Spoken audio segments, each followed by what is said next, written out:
Well, good morning, everybody, and welcome to NASA's Johnson Space Center and our series of briefings today, throughout the day, on Discovery's final voyage. This one, of course, to the International Space Station, the 39th mission of Discovery.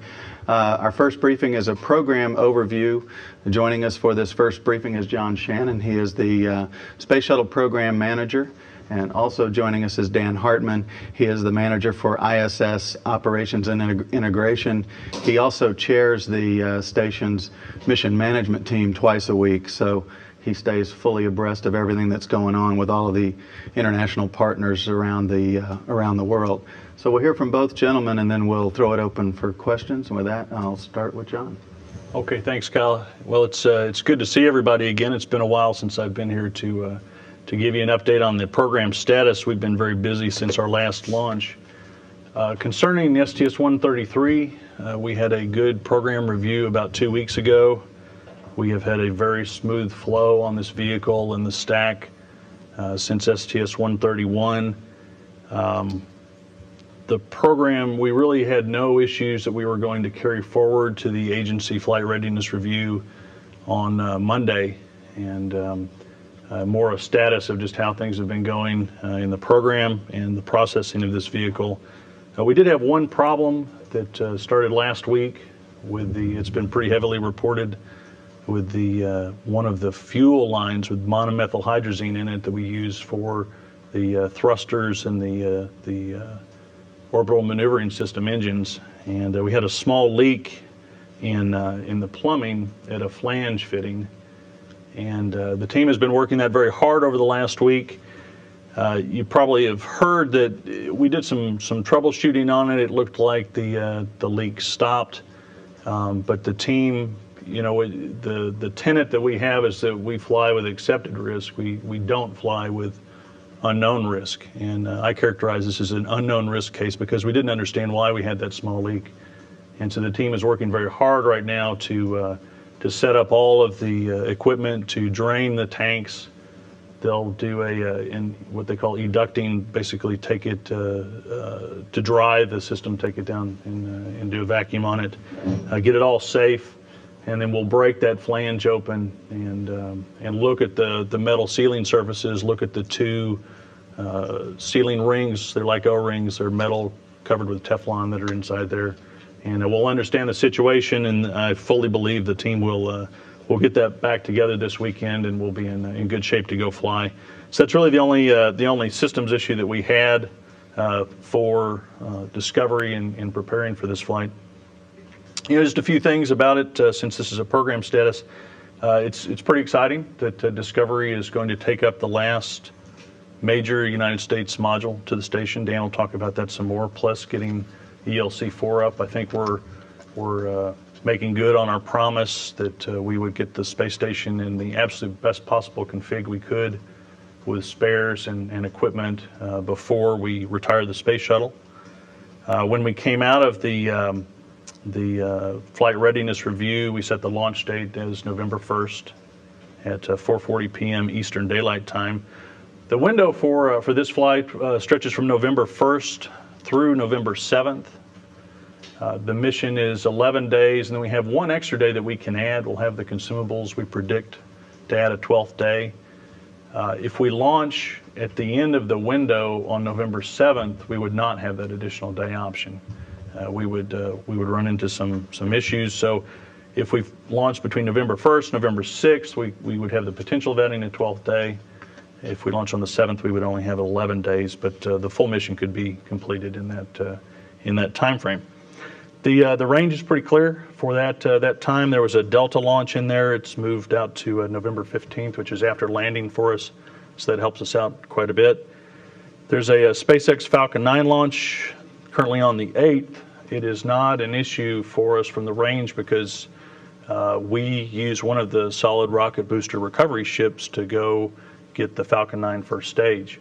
And what we understand SpaceX would do is slip day for day with us to allow us to have that SRB ship on station to recover their stage. So if we go on the 2nd, they go on the 9th, and so on. If for some reason we have some kind of an issue and we don't go between November 1st and 7th, the next window opens Right now it's December 1st through the 5th. It may end up being extended a couple more days, the 1st through the 7th, depending on what happens with 25 Soyuz, and Dan can talk about that some more. It's an interesting flight. Besides the activities we're going to be doing at the International Space Station, we'll again be doing our boundary layer transition DTO. This is the types of things that we think we should have been doing on the space shuttle throughout the program, treating it as a flight test vehicle. That's the small bump on the underside of the left wing that will trip the boundary layer and get some additional heating in one of our high tile thickness areas. We've got thermocouples under there to understand that. We'll image it from the ground and from infrared cameras that are flying. I was privileged to go to an AIAA conference about, they have very few concerts, about 5 months ago, and there were 11 papers on just the science that they've gotten back from the boundary layer tripping. So it's an environment that it's very difficult to collect data in. I think that data will be very useful to a variety of vehicles that will be designed in the future. You know, we have had a mantra throughout the program that, you know, we're not, even though the program is ending, we're not going to stop trying to improve the vehicles. And we're going to try and make the very last flight the very best flight. And we're going to, as we learn things each flight, we're going to include that into the processing and make it better and better. For this flight, we have a full ceramic plug redesign on a number of different areas where you take tiles off to get equipment underneath. You have tiles that you put a bolt through to attach it to the structure, and we have these ceramic plugs we put in those bolt holes. We lost a couple of them a few flights ago. Discovery is flying with a redesigned plug that it actually flew on the last flight as well, and it showed excellent performance, and we did not lose any ceramic plugs. We have some thicker, tougher tiles. They're called Brie tiles, and we added 33 new Brie tiles to the underside of Discovery on this flow, and there were 24 of them were on the forward edge of the ET door. So we put the tougher tiles along the brakes and the fuselage, where if you had some kind of tile damage, you could potentially have a significant damage to the structure of the vehicle. So we put those Brie tiles in there. It's a total of 213 on Discovery, and we're in very good shape to, in case we get any kind of foam or ice or anything else, that Brie tile adds a significant layer of protection to us. We also worked on the rudder speed brake tiles. We lost half of a tile during ascent 2 flights ago, and we did a lot of rework on shimming those tiles and making sure that they were in good shape. We repaired some cracks. So, you know, we have not just been kind of sitting back saying, "Oh, Discovery's going to fly one more time. We don't need to do any upgrades. We don't need to do any enhancements on it." That is not the attitude the team has taken. They are working just like they always have to try to make it the best vehicle they possibly can before we go commit to flight. I am sure I will be asked about workforce. We went through a significant downsizing right before October 1st of this year. We're basically half the size. The program overall is half the size it was 2.5 years ago. And from a prime contractor standpoint, the shuttle program currently has 6,439 prime contractors.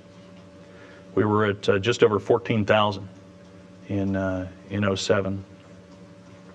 From a civil servant standpoint, we have 1,139 civil servants that support the program, and we were at about 1,800. So it's a little more than 600 civil servants that have gone off the program in the last 2.5 years. We expect that we'll have one more reduction in the team members on the primary contractors. In January, it will be about 320 people, and then we'll hold where we are from a workforce standpoint, because we'll be down to really just operations team and critical sustaining engineering skills. At that point, if we end after the February flight, then the final layoffs would be in March, would take us down to about 300 people total to do transition and retirement activities. If we fly in the summer, then roughly a month after that last flight, we would do the same thing, and we would reduce at that time. I would just, I would end by saying that I'm really proud of the teams that are working on these vehicles with the obvious distractions that we have with budget discussions and transition activities. It's a very proud group, and that really shows in the focus that they put into reconfiguring these vehicles and getting ready for flight, and just a tremendous amount of pride that they have in the successful missions that we've been flying over the last several years. And we're prepared to send Discovery out on a very high note. That's all. Dan. All right, thank you, John. Well, we certainly look forward to the ULF-5 mission. As John mentioned, it'll be our final module that we bring up to the International Space Station, our permanent multi-purpose module. It's Leonardo FM-1, commonly called the MPLM. We've upgraded it and have it ready for its long duration stay on station. And also ELC-4, and I'll talk a little bit more on what we plan to do with that. That'll be the third of our 4 ELCs that we'll be delivering. We have one more coming up with AMS on ULF-6. The PMM will be delivering 6,500 pounds of cargo. We have another 1,500 pounds in the mid-deck, ranging from ORUs to consumables to actually 3,300 pounds of research on this mission, which is a very big gain for us. The research guys will be flying their last express rack number 8, and that rack in and of itself can handle and accommodate 10 payloads. We'll be moving the PMM to the Node 1 Nader port, and the port's been checked out and it's ready to go. So we feel like we're in good shape there. A little bit more work to do, but all indications is we're just fine. Some of the major spares we'll be flying up on this mission that'll be in the PMM is a spare distillation assembly. That is for our urine processor. We currently don't have a spare on board, and so we'll supply that. We have 3 more in the pipeline to come up as we need them. But that's one of our critical ORUs we'll be getting up. There's a spare CAT reactor, which is kind of the heart of our water processor assembly. It'll be coming up. A Seadra bed. We have a couple more beds to change out on our Seadra. We have 2 integrated racks of Seadra presently. One that operates in the U.S. lab, one that operates in Node 3. We'll be actually doing some work on the Seadra during this mission, and with the intent of bringing home one of the beds so we can retrofit that and get an upgrade on that. And we also have a spare treadmill coming up on this mission. So that's some of the major cargoes.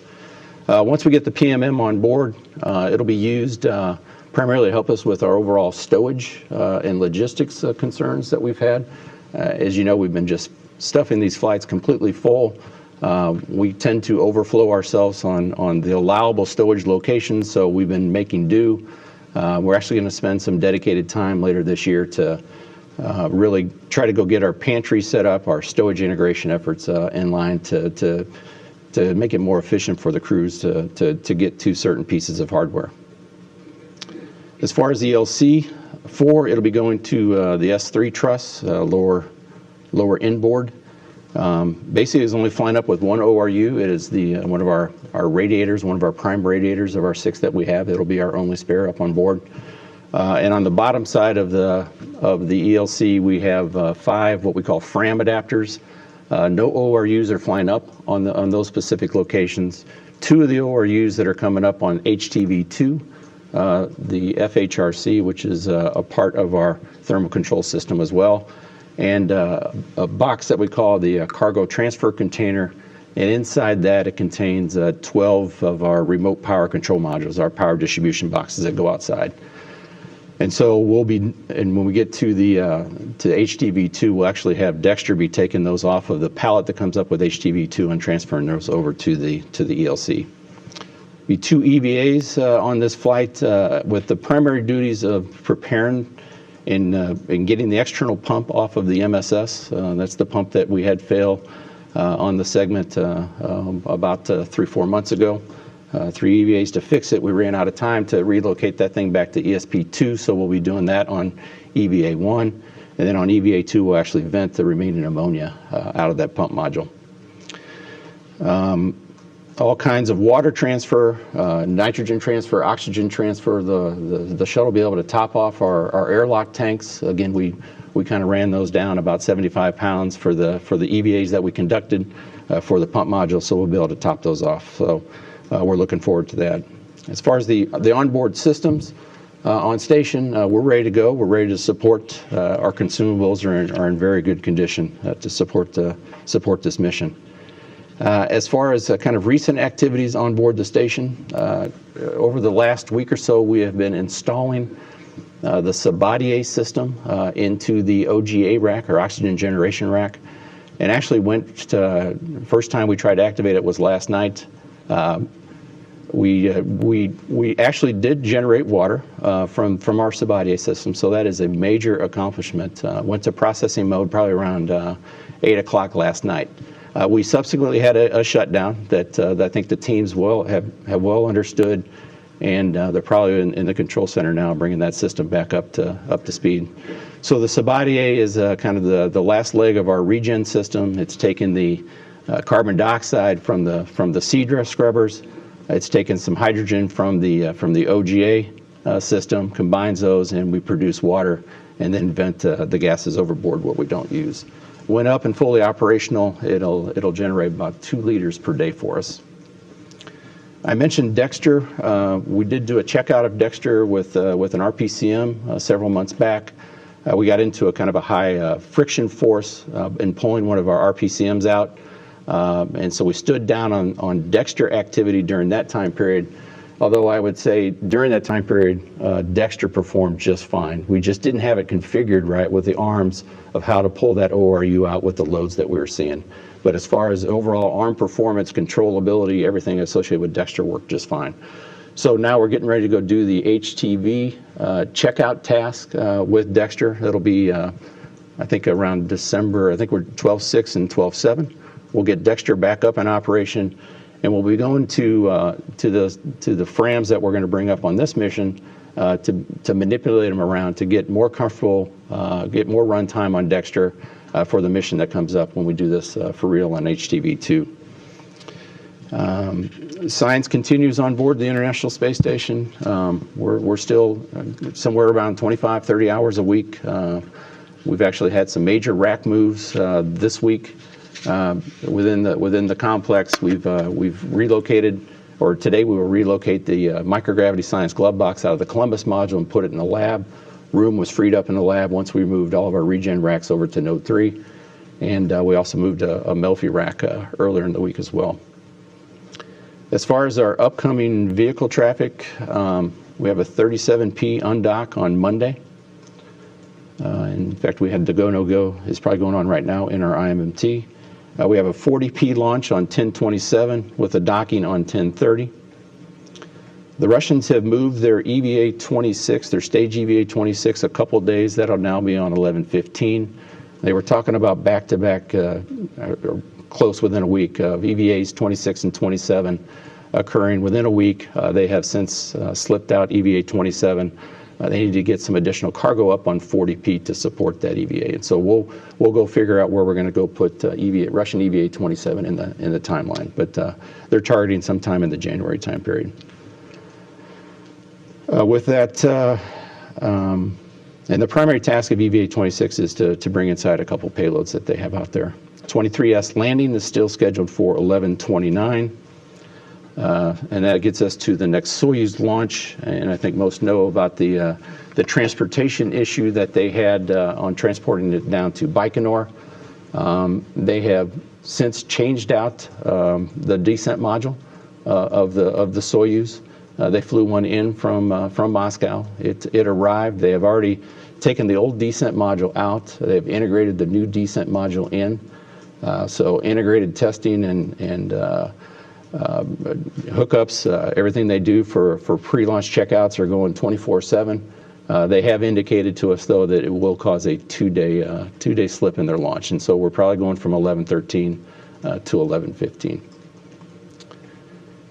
And with that, we are staying very, very busy on board the station, and just like to say, on November 2nd, we hit our 10-year human presence on board the International Space Station. So quite a milestone for us. And with that, that's all I got.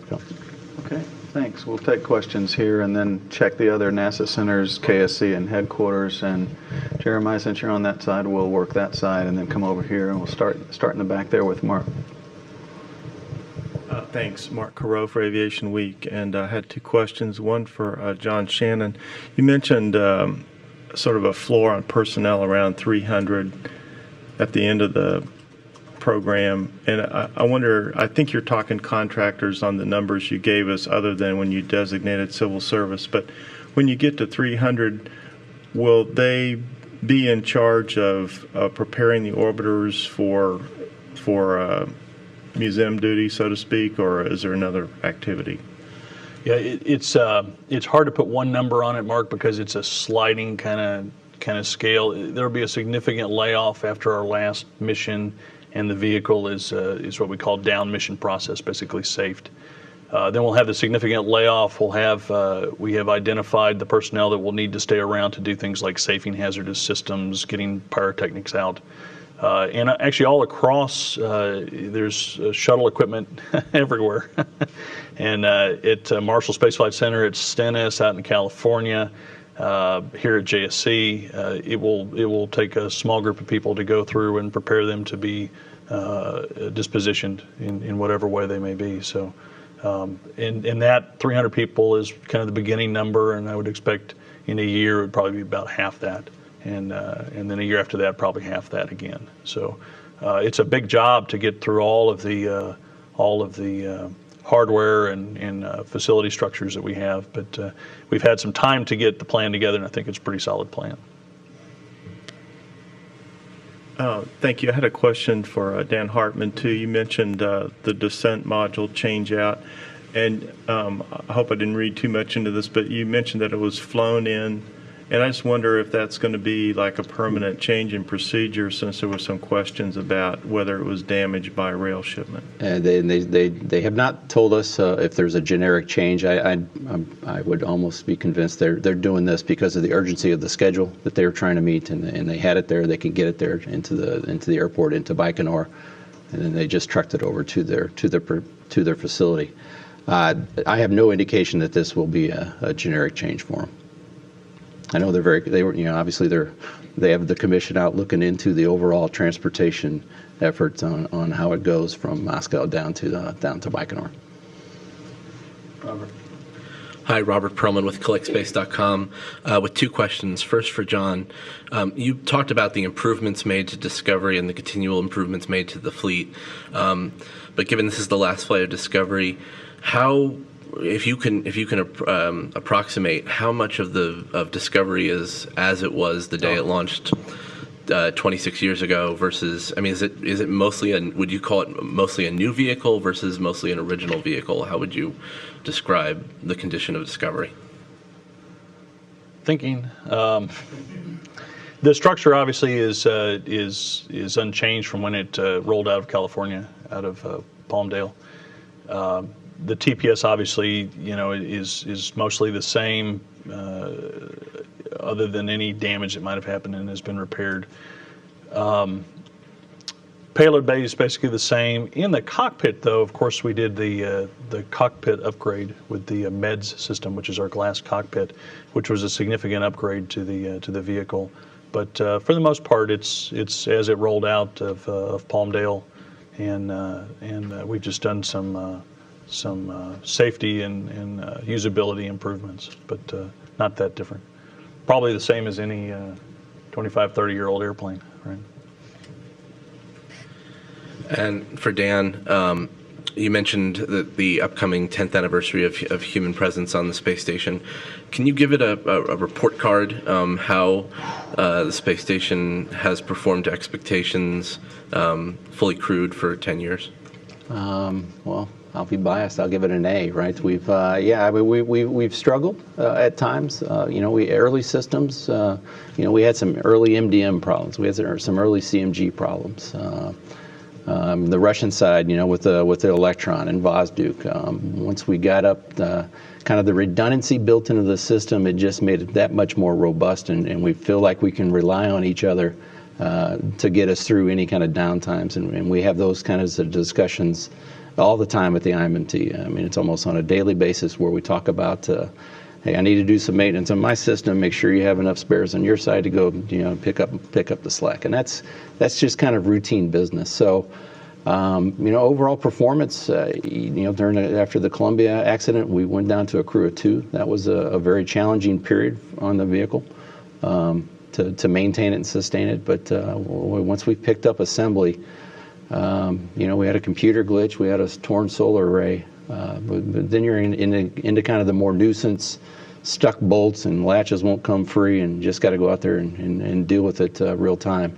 I'm extremely proud of the team. It's just a major, amazing accomplishment to take it from a node and an FGB to the structure that we see today, and then have the presence on there for 10 years. And now finally, I shouldn't say finally, we've been doing it for the last year or so, but really picking up on the research. And so we're committed to the upmass that the research community needs. They basically have free reign of all the upmass that they can muster up right now. We're always working on efficiencies and ways to improve the crew time for them. And to date, they've come through. They've had to wait for us a little bit, but they're over 600 strong in the number of experiments accomplished on Space Station. Bill Harwood. Bill Harwood, CBS. A couple of questions. First for John. If the sealing, the seal R&R does not solve your problem for whatever reason, is there any scenario where you can change out that flange and still make the December window, or would something beyond replacing the seal push you in the next year? I don't know, Bill. We haven't run it out that far. I fully expect that they'll demate the flange, take a look at the metal surface polish if needed, put the seals in, and it'll work just fine. If there's some other problem or significant flange damage, or if we don't,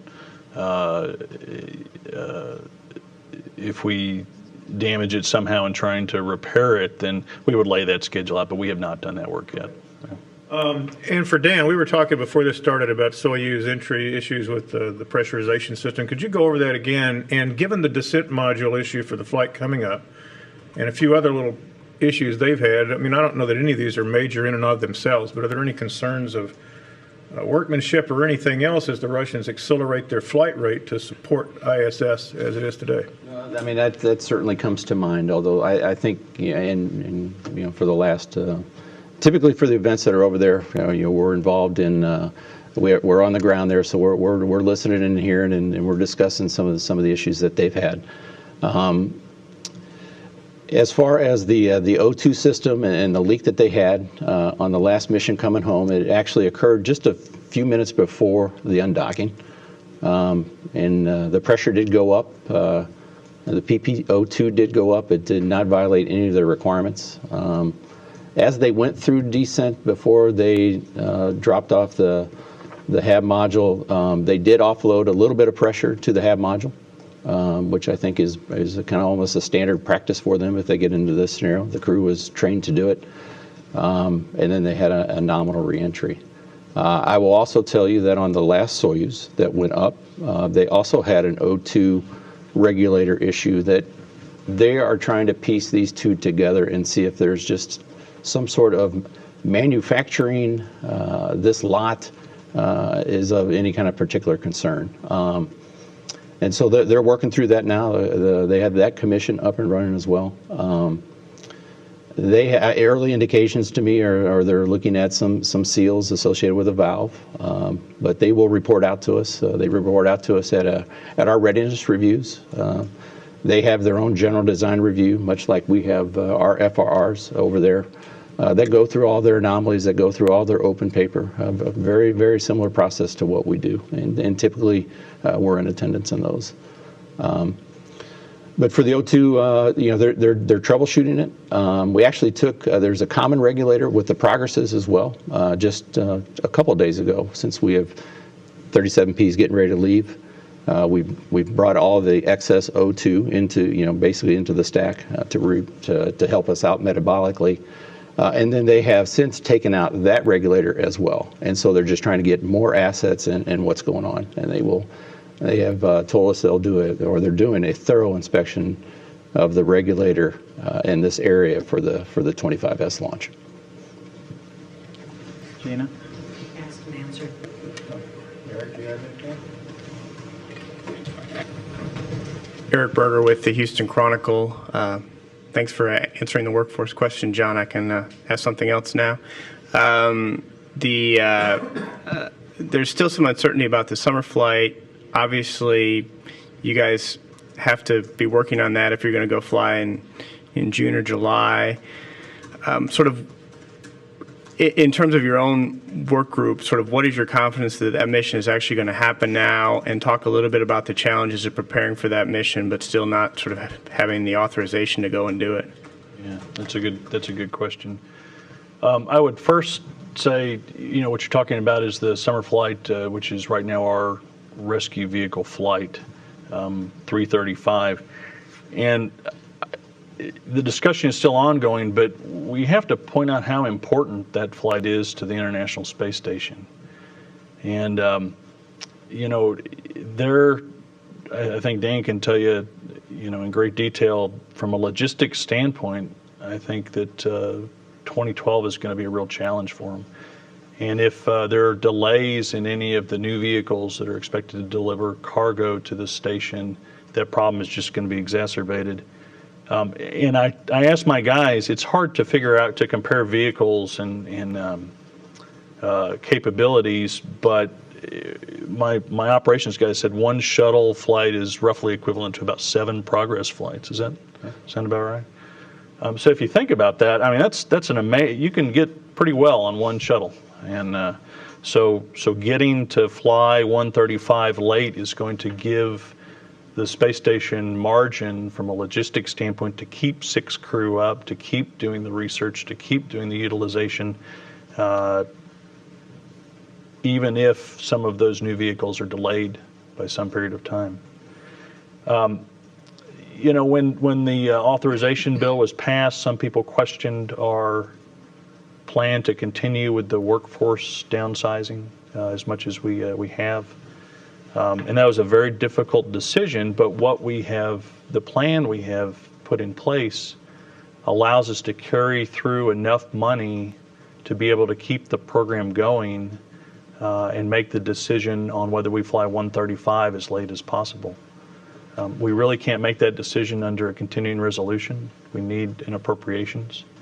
And I'm not sure when that is going to show up, but if it shows up even as late as February or March, we can keep the program intact to preserve the option to fly 135 in the summertime. The downside to all that, or the thing to really think about, is the people. I had said before that if we launch our last flight in February, that we're going to have a big layoff in the middle of March.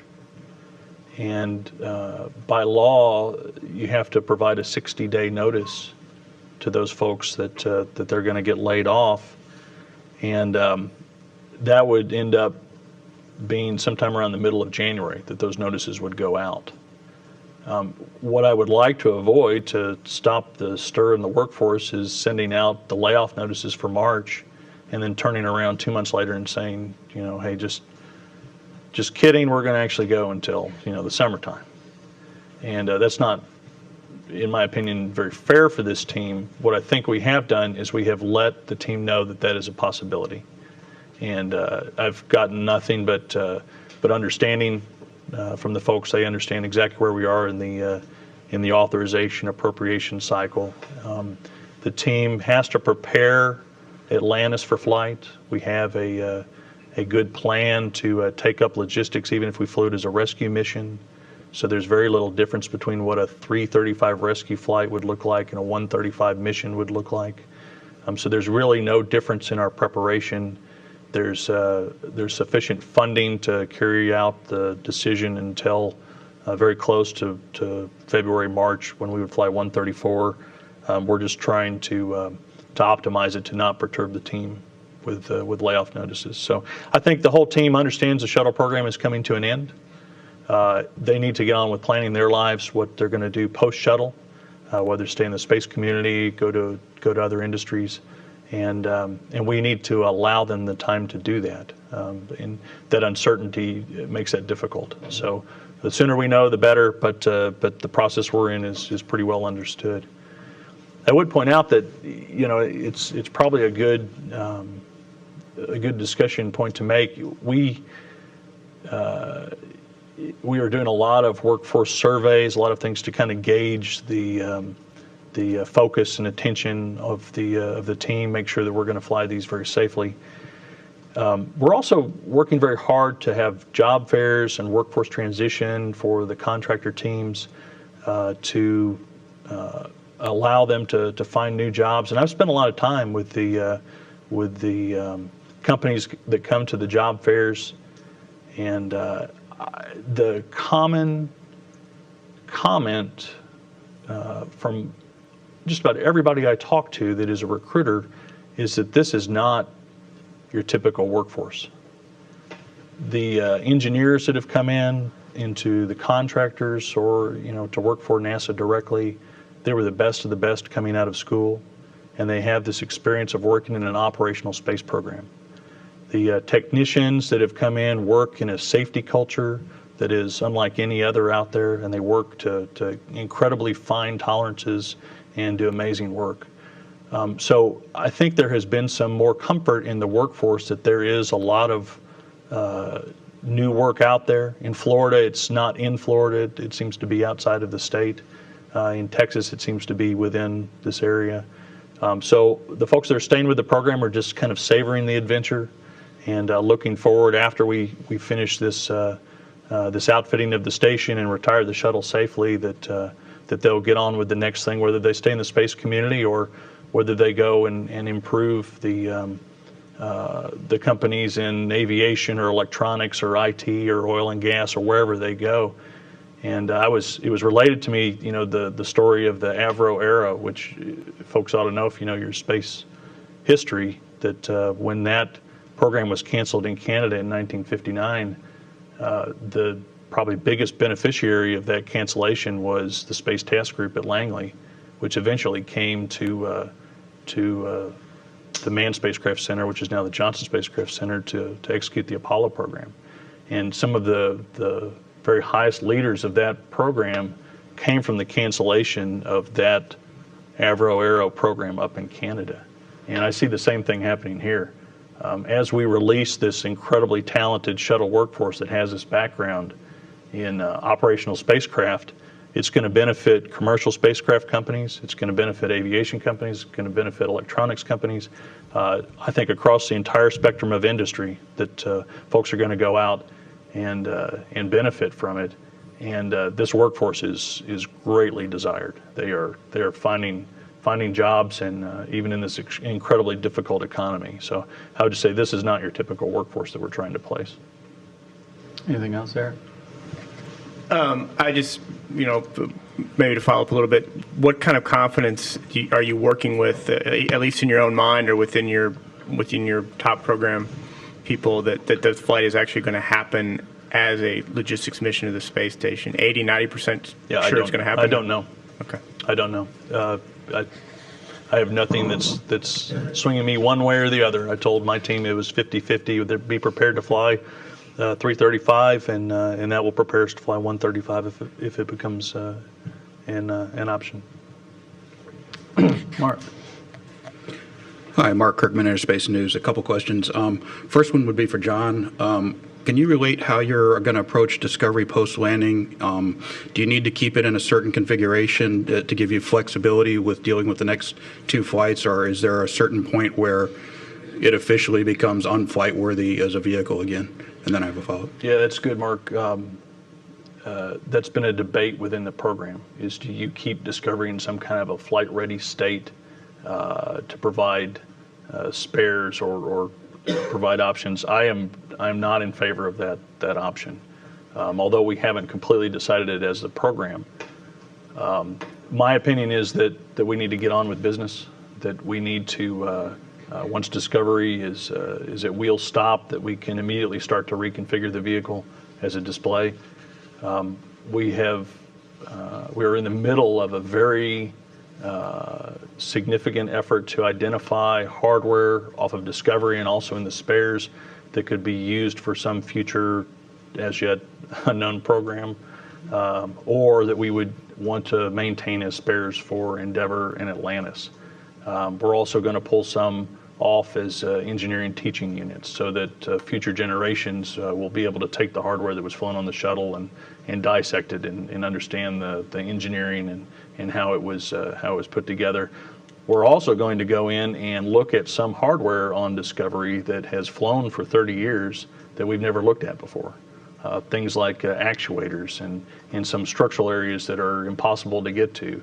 And those will be fairly invasive. It'll take time and it'll take money, but I think that's one of the legacies the shuttle can provide is for a real reusable spacecraft over a number of flight cycles, what is the real condition of the hardware?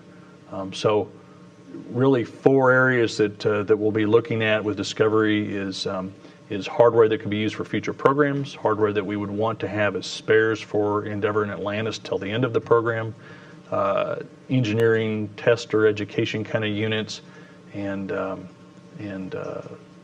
last one is hardware we would want to take off and either do destructive testing or some kind of significant NDE to understand its state. So even after Discovery lands, we will not be finished learning about the space environment. We will even learn from the vehicle post all of its missions.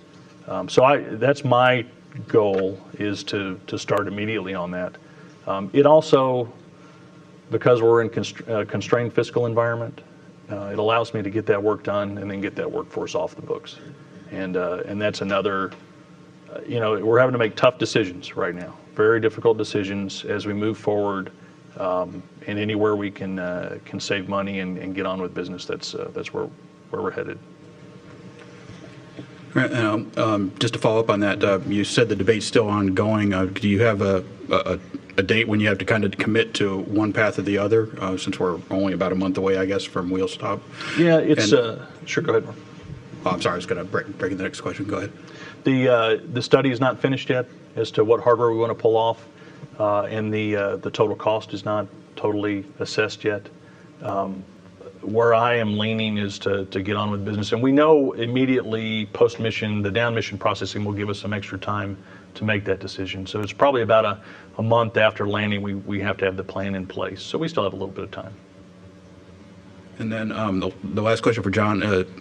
You mentioned the boundary layer DTOs. It was such a big deal when you have gap fillers, protrusions, and so forth. I was just wondering, because I have seen no data from so far. Have you learned whether you were maybe too conservative, maybe that thermal environment was more benign than you thought, or is it worse? What have you learned from that so far? Well, and the reason we went and got the gap filler right was there were such big uncertainties in our analysis capability, right? And that stemmed from 2 things. One is you didn't know how this flexible gap filler would bend over or fold, so actually what the height would be. And then we had a very large error band around when we would trip the laminar flow into a turbulent flow and get the increased mixing and heating. So what we did is now we can control the protuberance height exactly, and we have thermocouples in the back that show exactly when you trip and exactly what the temperatures are. And what it has shown is that we trip later than our worst case, and the temperatures are significantly lower than our worst case. So our models have been updated, and I actually haven't asked that. If we went back and looked at the gap filler on was it 114 when Steve Robinson pulled it out, right? If we would have made that same decision given our updated models, I am pretty sure that we would not have done that. But at the time, you don't know that, and you take the best analysis that you can. I think it's great that the team picked to keep the aerodynamic surface on the underside of the vehicle. Tiles are different thicknesses, and so they picked a very robust, high factor of safety tile area, and put these thermocouples in and put the protuberance in, which a lot of people were a little nervous about, right? Because we're trying to protect the underside of the vehicle as much as we possibly can. But people said, hey, we need to understand this for future vehicles.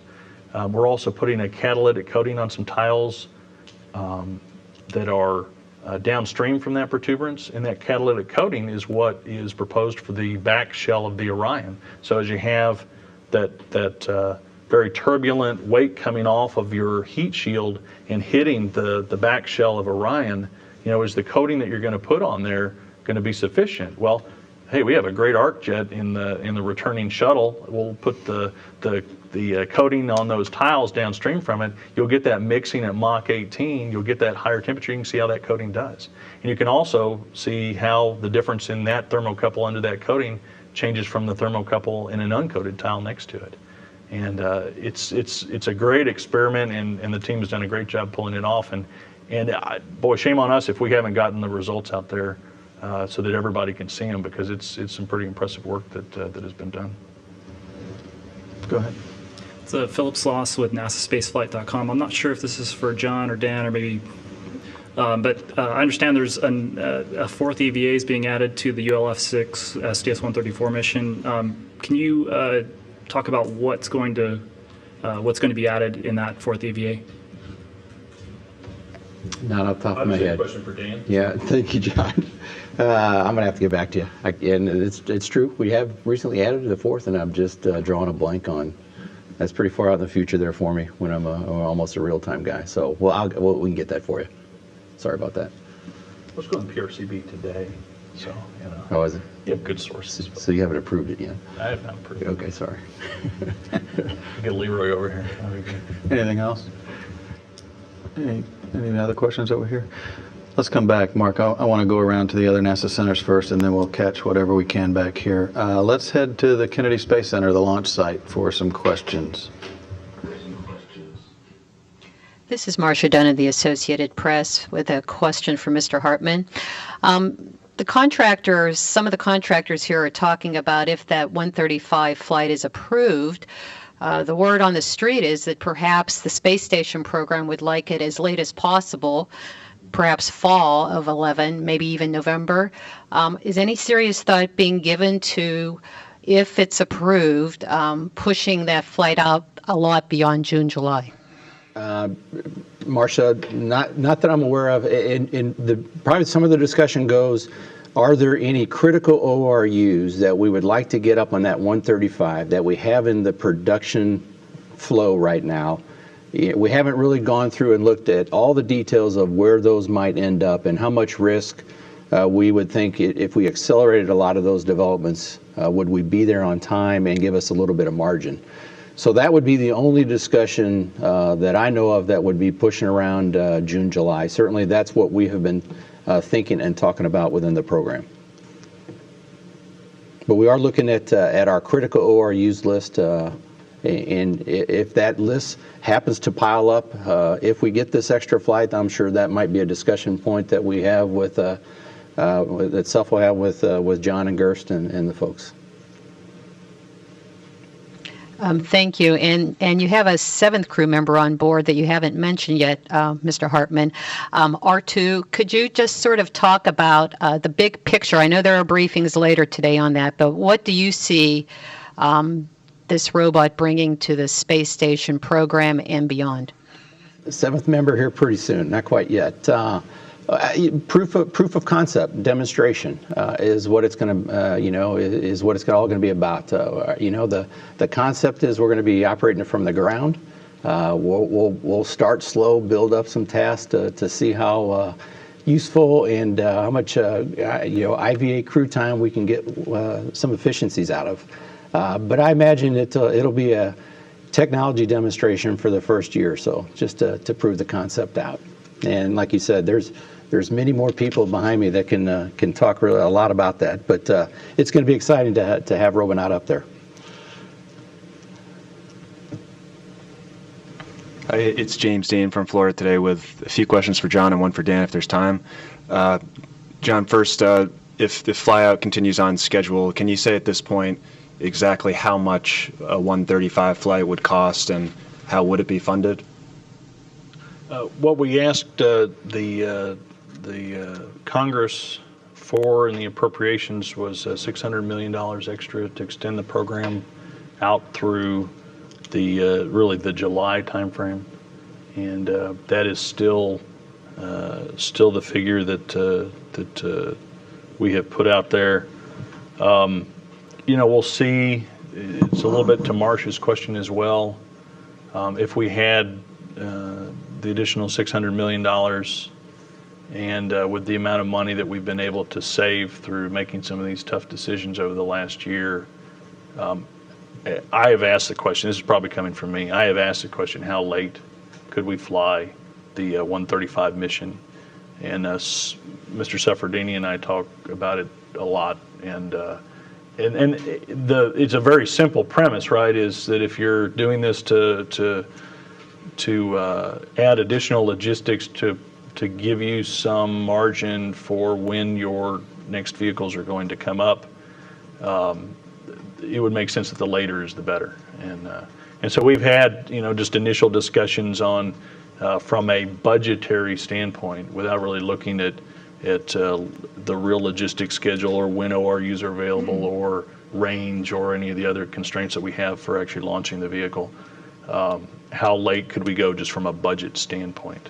And I can't understate, I can't overstate how much it will benefit the space station to have an additional flight in that time frame. And to me, if we don't fly 135 and the new vehicles that are going to deliver cargo are delayed, and we end up having a logistic shortfall in 2012, and we have to go down to 3 crew, and we're not doing research, we have made a major error, in my opinion. Thank you. Just given the recent layoffs that you've discussed, I wondered if you could say if this upcoming launch represents one of the most challenging that you'll have overseen, or is that, how much of a factor is that heading into your November 1 launch?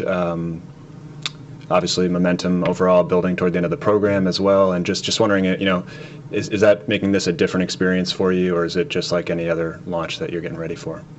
I'm ready to launch. We've had this gap while we waited for things to show up to go fly, and the team gets a huge lift from having a launch. And we'll see small issues surface in the program, and we always kind of say a launch fixes everything, because it's such a morale builder and the team works together so well in executing a mission.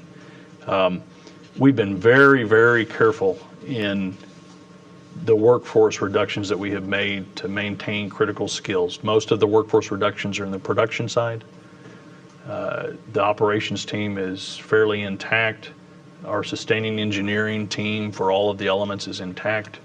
We have good, what we call bench strength.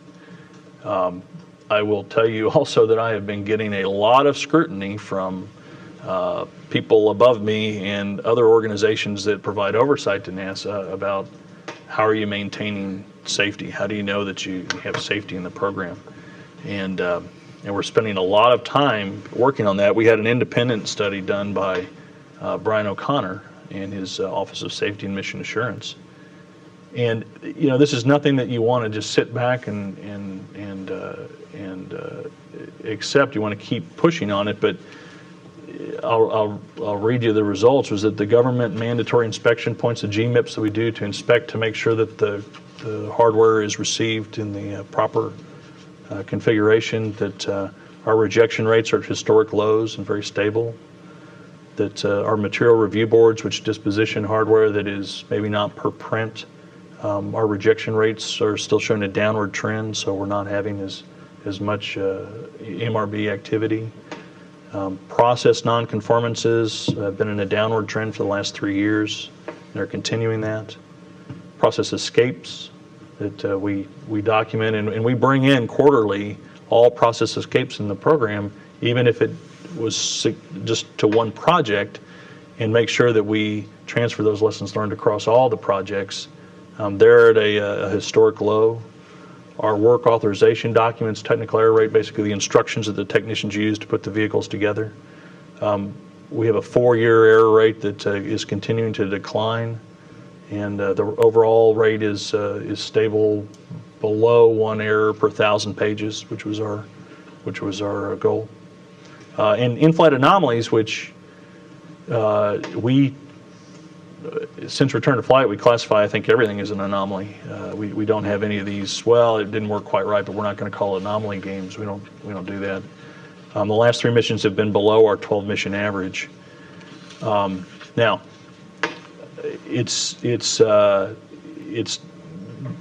so I look at this report and I think, okay, how do we keep doing this? And the other question I ask is, okay, do we have less people reporting things? And that's why our numbers are going down.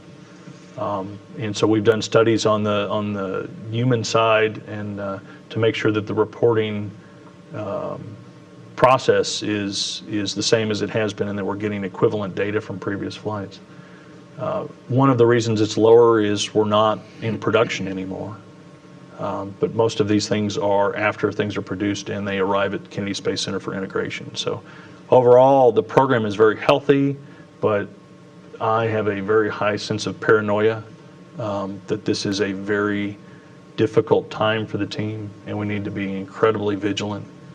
And any little noises that you hear, you have to go pay attention to and really make sure that you fully understand what is going on, and because it's a very complex process and very unforgiving. And so far the team has been doing an outstanding job, and we're going to continue to stay focused. And the team really wants to preserve the legacy of the shuttle program and end on a really high note. Thank you very much. And wrapping up for me, John, I wondered if you could just reflect a bit on Discovery's career and what you think it's going to be like to retire this fleet leader, and also for Dan, I just wondered if you could elaborate a little bit on the point John's been making about the logistics challenges ahead. When do things start to get dicey for you if you don't have a commercial resupply mission? Yeah, my rearview mirror is kind of turned down until we finish the program. Discovery obviously is a special vehicle, as all of them have been, being the vehicle that put Hubble up, that was the return to flight vehicle twice. You might even say it was the return to flight vehicle 3 times, because we flew it on STS-121 after we went down after 114. It's an outstanding vehicle. We've learned a lot from operating Discovery. We've learned a lot from operating the space shuttles. I am greatly looking forward to using that experience and taking the next step. And I think that across the shuttle team, now that acceptance has kind of taken hold, that hey, the program is going to end. We're going to end it right. We're going to get station configured exactly the way we want it to be. And then we're going to take this expertise and we're going to move on to the next step, and everybody's really looking forward to that adventure. Let's see, on the when the vehicles are coming in and where we might have a pinch point, it's at the tail end of 11 and 12, as John kind of alluded to earlier. And so when you get into this discussion on 135, 335. We've had discussions internal to our program that we want to load enough consumables on that flight to potentially go for a year. So let's say food and those type of consumables. So obviously we would have a lot of that already on board. And so we've, Mike has kind of challenged the team. Is like, hey, what is it really going to take if we can load that MPLM up with a year's worth of supplies for the crew? And we would probably do that potentially at some expense of some less critical ORUs. So that's that kind of shows us that we're concerned about it. Obviously, a lot of these CRS vehicles are there's demonstration flights that still need to happen, and then CRS needs to pick up and go. They're on the books. We need them, and we are very hopeful that they'll be successful in getting there on time. But there is risk. There is development out there that still has to be put behind them, and it's just prudent for us to take a look at the what ifs and the contingencies, and so that's what we're looking at as well. And then the other part of the 135 flight is, we can get some critical ORUs home, and it's this tear down and understanding some of our failures.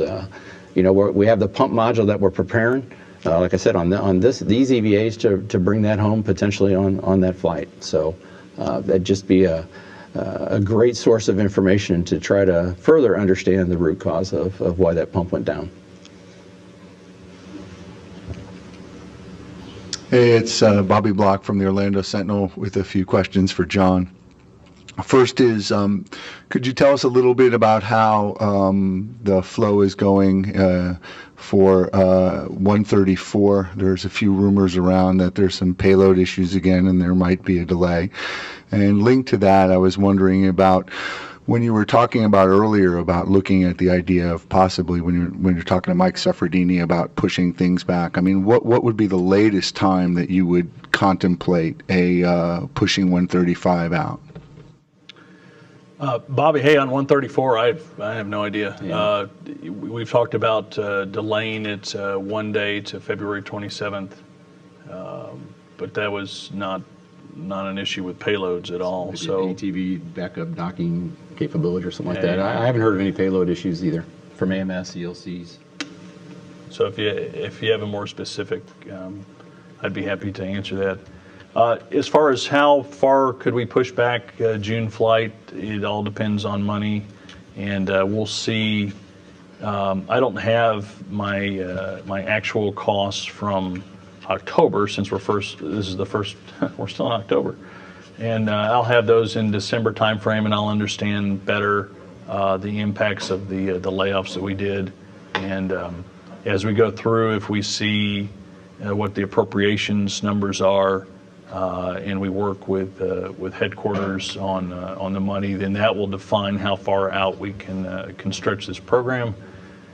We are at our target was about $125 million a month, and we're under that to about $112 million a month is what it looks like. So, every month that goes by, we're buying back a little bit. Now, we can also use that money for other things, and that will be the discussion on the priorities. Does it make sense to delay a little bit to put ISS in better shape, or do we want to take that money, lay off the workforce, and go step out into the next activities that we're going to do? So it's going to be a lot of discussions between now and the summer if we're going to fly 135, exactly where we go fly it. And one final follow-up, which is looking very much to the future. I know a lot of your team was involved in looking at possible designs from where do we go after the shuttle program. And I was just wondering, since there's so much talk about a shuttle-derived vehicle following on, do you think that it's possible that you're going to make NASA can make a 2016 deadline for the next vehicle, or do you think that it's far too early to say? Well, again, it's going to depend. I think that's going to be our direction if the appropriations follows the authorization, and I know NASA will pull out all the stops to get there. And as far as designs on HLLV, the Marshall Space Flight Center has been doing a great job here of coming up with different designs, and schedule and cost are, I think, their biggest concerns, and they'll keep working through that. So, if it's our direction, we're going to work towards that, and I think the team is certainly capable of doing that. But we'll see what the final language says. Okay, up to NASA headquarters in Washington, D.C. for a couple of questions, please. Hi, this is Denise Chow with Space.com. Just a really quick question for John, and then a question for Dan as well. About the seals on Discovery's fuel lines, I just wanted to confirm that the repairs can be done safely and effectively with Discovery on the launch pad, and what the potential risks are involved with that. We will make sure that we do them safely. The plan on the launch pad is, I think, is a good one. We're going to drain all of the hydrazine out of the tanks. We're going to educt them. We're basically going to pull a vacuum on them and dry them out before they break it. But they will still be in escape suits, the full enclosed suits. And there's some puts and takes. We talked a lot about, do we want to do this fix horizontal in the OPF, or do we want to do it vertical on the pad? And it was kind of 50-50. The access to some things is better in the vertical, access to other things is better in the horizontal. And the team feels very confident that they can safely accomplish it. The access, I relate everything to working on a car, right? But it's kind of like working on your car. It's 3 inches, on the backside to get to the bolts and separate the system, and then they'll look at the sealing surface and polish. But I think they have a really good plan. The Cape and the techs that work on the vehicles, they're miracle workers, and to me, I always. I think they can do everything, and I always side on the fact that, hey, we're going to go put the vehicle in the best possible config, prior to launch. And I need to knock wood here because, some of my peers said, well, what if we mess up the flange more and trying to repair it? I don't even consider that. The guys just do an unbelievable professional job. And if we did have something happen on it, then they'll fix that too. So, we'll get it in the right configuration before we go launch and understand exactly what we have. And we'll do it safely. And if it takes more time, it takes more time. And that's the way we've been approaching things here the last couple of years. Thank you. And just a question for Dan now. You mentioned the 10th anniversary of Expedition 1 arriving at the ISS and the start of the continuous crew habitation. What's the significance of that 10-year milestone, not only for our country's space program, but international cooperation, and what does it mean for the future of the ISS? Yeah, I think you hit it. The international cooperation aspect is kind of what I hold my hat on. It's just, we had to do it with other countries. It's just been an amazing feat to be able to get there. Exposure to long duration, understanding our regenerative ecosystem is just going to be completely, transportable into any other kind of vehicle we develop for long-term exploration. It'll be critical to that.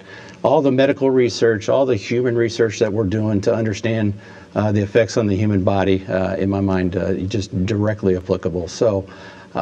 As we go forward, we're making plans to 2020 with understanding our capability out to the 2028 time period. So we're hoping we can keep this thing going. Okay, we're back here for a couple of wrap-ups. We'll get Mark and then Bill. Thanks again, Mark Carreau from the Aviation Week, and it's for Dan Hartman. I think you mentioned on the descent and the last launch, the descent module had a O2 pressure rise. I just wonder if in each instance that was in spec and why that is a concern that you really need to chase down. And again, we'll have to get with NERGA to get the more details. Their commission is still ongoing, so just kind of anything I say is kind of what I have heard, and I'll wait for that kind of official. Obviously, if you have an O2 leak, it was past a regulator, and I believe they were manipulating a valve, and so potentially a seal on a valve may have came loose or got misguided and then realigned itself after they manipulated it a couple of other times. Total pressure, I think they were starting to get concerned, and that's why they vented it off into the HAB module. Where you can get into trouble is in a PPO2, a partial pressure of oxygen, total oxygen concentration into the cabin. That's where you have some pretty strict flight rules and ground rules, and to my knowledge, on either case were those violated. You have one last one right up here. I have a question for John that I doubt there's an answer to, but knowing John, he's certainly thought about it, and I'm curious about it. If and I don't even like to mention aborts, but if you had an RTLS on 133 or 134, would you have a chance to fly that flight again with the current budget environment, or would an RTLS end that mission? I'm assuming a TAL would end it for sure, just because of the time it'd take to get an orbiter back, but I was just curious how aborts could be handled from a budget standpoint with these final 3 missions. Thanks. I don't have an answer. I don't know. Again, we would weigh what caused the abort versus how important it is to supply ISS. And you know, the problem with an abort, right, is I have very limited set of flight hardware, right, and I would expend one, and so that would take the 135 off the table, and then that would change the crew size for 134 because it'd be a Soyuz rescue, and on and on and on. So it depends. It totally depends on what caused the abort, and then you would decide whether it was safe and appropriate to fly the next mission. Okay, well, that's all the time we have for this briefing, but stay tuned. Coming up at the bottom of the hour is the mission overview. You'll hear all the details from the two lead flight directors, Brian Lunny for the Space Shuttle portion of STS-133, and Royce Renfrew, who is the lead flight director for the station side of the ULF, the Utilization and Logistics Flight 5 part of this mission. So stay tuned for that at the bottom of the hour. Thanks a lot, gentlemen. Thanks, everybody.